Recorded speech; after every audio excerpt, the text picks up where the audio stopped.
ဒါလေးများတိတာပဲတခါကရွာတရွာမှာယောက်ျားဖြစ်သူဘာပဲပြောကျမကြိုတိတာပဲကျမတိတာပဲလို့အမြဲတမ်းဆရာကြီးလုပ်ပြီးလွှမ်းမိုးတတ်တဲ့မိန်းမတစ်ယောက်ရှိပါတယ်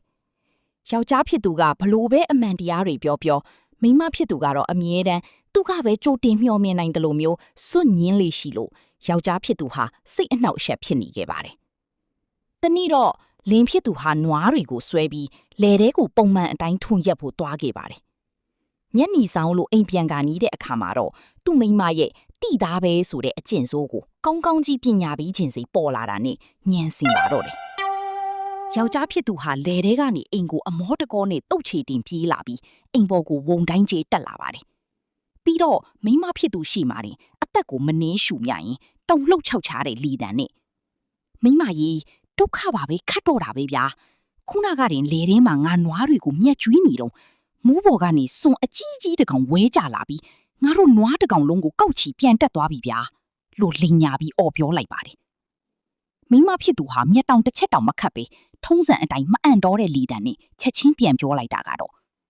အော်ဟုတ်လားကျမတိတာပဲ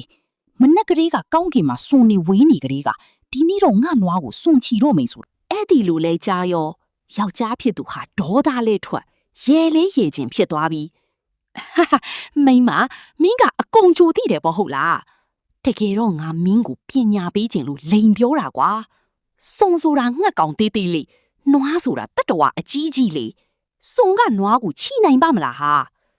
လို့ပြောဆိုနဲ့ဘေးနာကကြိမ်လုံးကိုကောက်ကင်ပြီးမိန်းမဖြစ်သူကိုဒေါသတကြီးနဲ့ရိုက်နှက်လိုက်ပါတော့တယ်မိန်းမဖြစ်သူခမ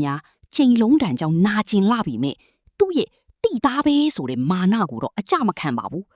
သူမကရိုက်နှက်နေတဲ့ယောက်ျားဖြစ်သူကိုမျက်စောင်ကြီးထိုးပြီးငိုညင်းရင်းနဲ့နောက်ဆုံးပိတ်အကွက်ကြပြန်ပြောလိုက်တာကတော့အုံမရှင်ကကျမကိုညာတာဟုတ်လားတိသားပဲရှင်ကျမကိုဒီလိုရိုက်နှက်ချင်လို့ရာဇဝင်ထဲမှာမရှိတဲ့နွားကိုစွန့်ချိပါတယ်ဆိုပြီးညာပြောတယ်ဆိုတာကျမကြိုတိသားပဲခံရမှာကိုတိလို့ကျမကြိုတင်ပြင်ဆင်ထားပြီးသား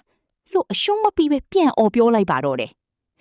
ယောက်ျားဖြစ်သူလဲကြိမ်လုံးကြီးကိုကင်ထားရင်းနဲ့အကြံကုန်ဂလန်ကဆန်ပြန်ပြောနိုင်လို့နဲ့သူ့မိန်းမကိုကြည့်ပြီးဘာဆက်ပြောရမှမသိပဲဟားတိုက်ရဲမောရင်ကြိမ်လုံးကိုပစ်ချကလက်မြောက်အရှုံးပေးလိုက်ရပါတော့တယ်တကား